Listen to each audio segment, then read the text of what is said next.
আইসিসির সদস্য তালিকায় আছে ১৬০টি দেশ। সদস্য তালিকায় ১৬০টি দেশ থাকলেও মূলত টি-20 ক্রিকেট খেলে ৮৭টি দেশ। এরা নিয়মিত খেলে আসছে টি-20 ক্রিকেট। র্যাঙ্কিং এগিয়ে থাকার কারণে মূল বাছাই পর্ব খেলে নেদারল্যান্ড ও স্কটল্যান্ডের মতো দলগুলো।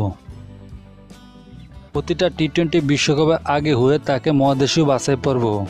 সেখান থেকে সেরা দলগুলো সুযোগ পায় আইসিসি লিগ 2-তে।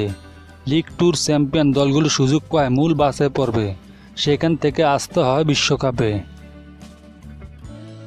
এবার টি-20 বিশ্বকাপ মার্কিন যুক্তরাষ্ট্রে দুর্দান্ত পারফর্ম করে সরাসরি 2026 বিশ্বকাপে জায়গা করে নেয়। তার কারণে আর্জেন্টিনা ভালো একটি সম্ভাবনা দেখা যাচ্ছে। কারণ যুক্তরাষ্ট্র সরাসরি খেলার কারণে 2026 বিশ্বকাপে নতুন আরেকটি দল আসছে দক্ষিণ আমেরিকা ওই অঞ্চল থেকে। এবার বিশ্বকাপে দক্ষিণ আমেরিকা থেকে সুযোগ পেয়েছিল কানাডা ও যুক্তরাষ্ট্র। এখন দেখে নিন আর্জেন্টিনা 2026 বিশ্বকাপে অংশ নিতে পারে কিভাবে। ল্যাটিন আমেরিকার টি-20 খেলেও দল আছে 10টি।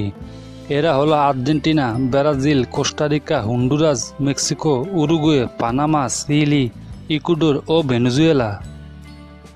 এই 10টি দল দুই গ্রুপে ভাগ হয়ে খেলবে। দুই গ্রুপে চ্যাম্পিয়ন ও রানার আপ খেলবে মূল বাছাই পর্বে। মূল বাছাই পর্বের একমাত্র দল আছে কানাডা, কারণ আইসিসি র্যাঙ্কিং অনেকটা এগিয়ে রয়েছে তারা। মূল বাছাই পর্বে 5টি দল থেকে 2টি দল সরাসরি খেলবে ভারত ও শ্রীলঙ্কা অনুষ্ঠিত হতে যাওয়া 2026 টি-20 বিশ্বকাপে। তাহলে বুঝেই যাচ্ছে আর্জেন্টিনা টি-20 বিশ্বকাপে খেলতেই পারে। একটা সহজ সমীকরণের মধ্যে রয়েছে ল্যাটিন আমেরিকার এই দেশটি।